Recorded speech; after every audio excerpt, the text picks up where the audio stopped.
Welcome back to Books and Things. My name's Katie and today I'm taking a break from NaNoWriMo to talk to you about some more non-linear books. If you missed my first non-linear books video, I will link that down below. Just to recap, when I say non-linear books, I mean books that do not follow a typical linear chronological form. So a linear book would be something like Pride and Prejudice, and a non-linear book would be something like Ali Smith's How to Be Both, etc. But I'll talk about that at some point in the distant future. Last time I spoke about my favourite books with multiple narrators, and this time I'm going to be speaking about some interconnected short story collections.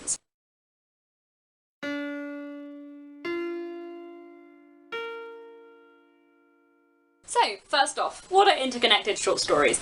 A book that is made up of interconnected short stories tends to be a book where each chapter or story could be read separately and would make sense, but when they are read together they make more sense and they kind of add more to each other. Often they tend to be a book of short stories where each story is set in the same place, or where characters from one story turns up in another story, etc., that kind of thing.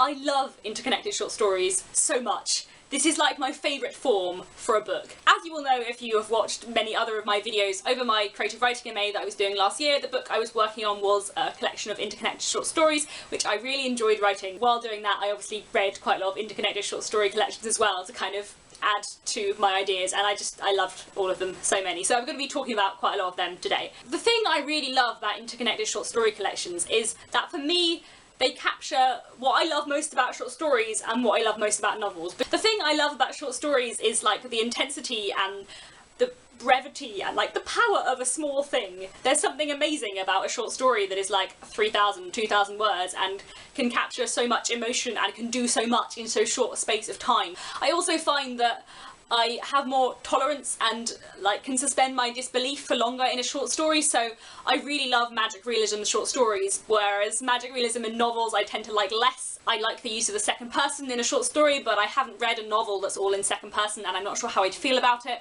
In a short story you can do so much more and you can really push the boundaries of voice and form, and it won't start to get annoying or irritating or jarring because it's only within a short space of time. However, I also love novels because in a long novel you get so many characters and I love the way characters interact with each other. You also love the investment that you have in a novel. When you're reading a novel for a long time you can get so invested in the world and the characters in a way that you just don't get in a short story.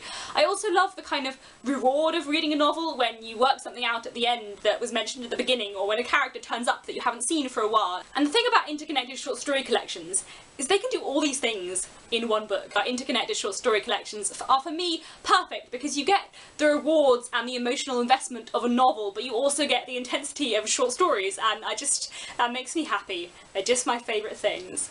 So anyway, of the ones I'm going to be talking about today, some of these have been marketed as short story collections and some of them have been marketed as novels. I would argue that they are all broadly of the same form, but some of them are like closer to short story collections and some of them are closer to novels. First, I wanted to talk about Rachel Joyce's A Snow Garden. These 7 stories all take place in the 2-week period around Christmas in the same town. 6 of the stories take place in the same year and one of the stories takes place many decades before. These stories are tied together by various links, one of them being, as I said, Christmas, and also the fact that they're set in the same place, and also just by characters. So like in one story a character will read a Christmas card from a character in another story, or they'll drive past a character from another story, and you get kind of little glimpses into people's lives from the other side. It's just very nicely put together, and I love the way that every character is like a passerby in another character's story and kind of briefly mentioned, and that you find out, not quite the ending, but you find out the aftermath of one short story in another short story later on. I just really enjoy that. I think it's a lovely Christmas read and the form works really well for what it's trying to get across. Every story is hard-hitting in a way that you couldn't have every chapter be in a novel, but it works beautifully and it is so moving. I cried so much in this book and I just think it's really well done and really nice. Next, I wanted to talk about In Other Rooms, Other Wonders. This I read as part of my short story module on my creative writing MA and I really enjoyed it. This book contains 8 stories which are linked together by one landowning family in Pakistan. So we see people in the landowning family, we see their like connections and their friends, and then we see their servants. As with The Snow Garden, all the stories are quite separate, but they're linked by the place and by various people that are mentioned. They're also linked by a lot of similar themes. For example, there are 3 stories in this book that have a very similar plot, but they're going on within very different class situations within Pakistan, which I think is really interesting. I love the way the stories link together very subtly. You get to see people from all different kinds of backgrounds that are all linked together by this one landowning family. I just think it's done really well and it's a really great book. Next, I want to talk about Alverton by Adam Thorpe. This was marketed as a novel, but I would argue also is in many ways a series of interconnected short stories. Alverton is a fascinating, fascinating book. I also studied this on my creative writing MA, but not for my short story module. I studied it for a module called The Writer in Place, in which we looked at how writers develop a sense of place, basically. Alverton sets out to tell the story of 400 years of history of one town. So it begins in the 17th century and goes through to the late 20th century, and basically every story or chapter shows a different point in that town's history. I would argue that it is a series of interconnected short stories because each chapter is separate, has its own narrative plot, but it is very connected, and I understand why it's been marketed as a novel, because as well as being an individual narrative in each story, there is also an overall narrative of the town that runs through the whole book. However, I will say I wouldn't necessarily recommend Alverton to everyone. I loved it, but out of the rest of my class, I think there was one other person that liked it. Everyone else hated it. It's not an easy read. It is a difficult read because Adam Thorpe does some wonderful, incredible, impressive but frightening things with form.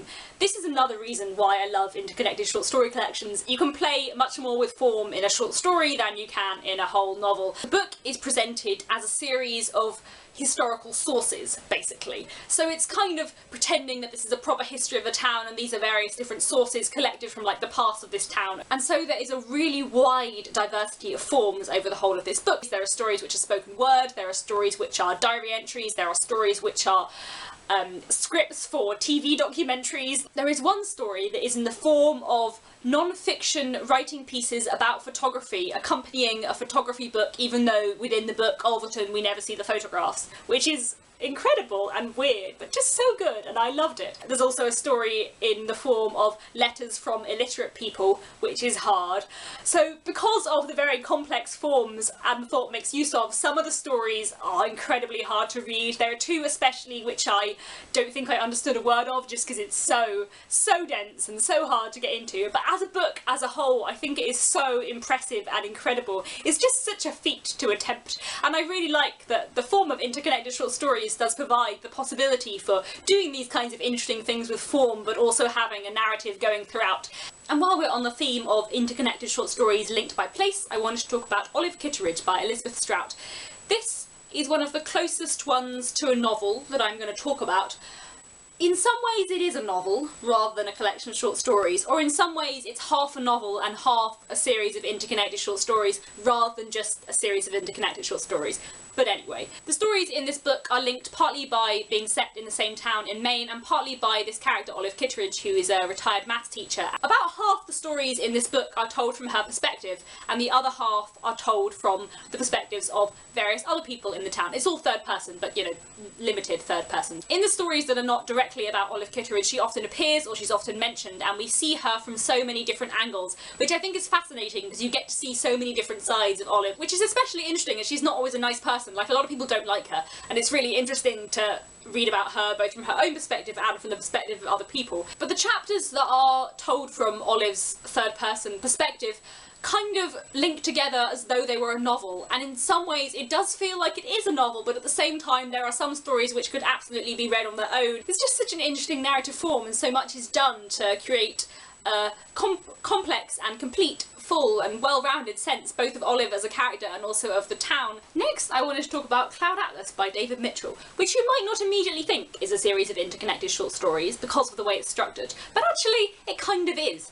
I have met David Mitchell twice in my life. I met him quite recently when he came into the bookshop where I worked to do some signings, and that was really cool. He is probably the nicest author I've met.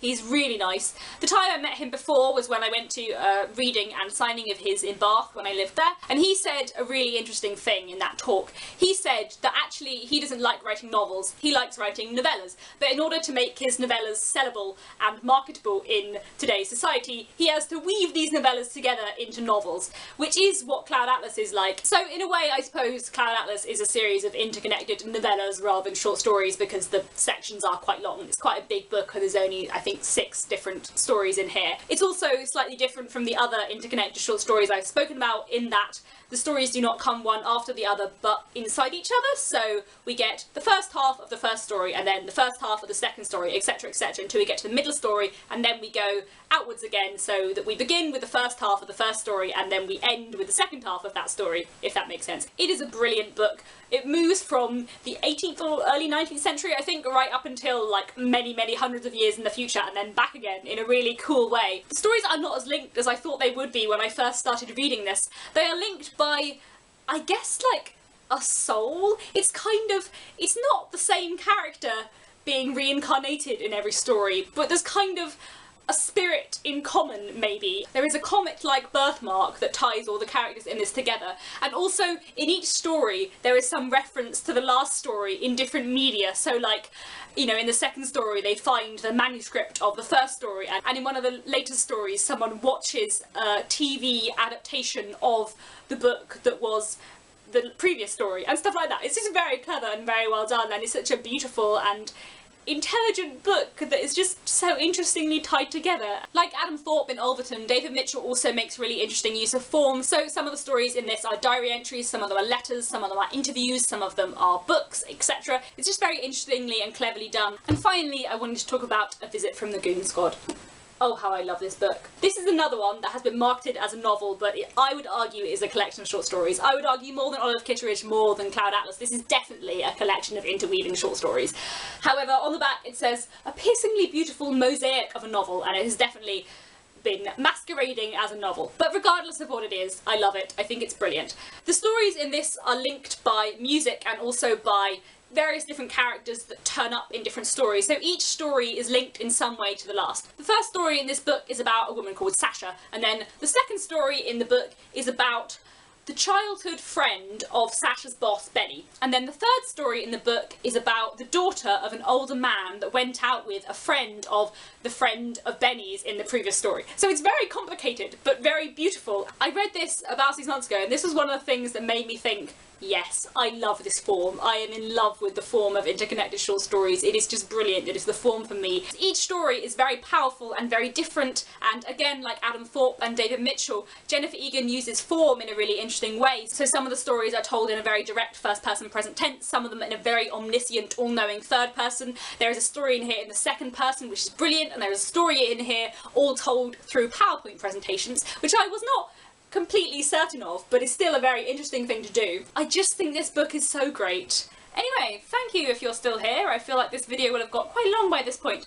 Let me know what you thought of this video down below, and if you've read any of these books and what you thought of them. Also, if you have read any interconnected short story collections that I haven't mentioned, please tell me and recommend me some, because I love this form so much and I haven't discovered enough of them. I'll be back on Monday with more rambling NaNoWriMo videos, and in the meantime, happy reading, and if you're doing NaNoWriMo, happy writing.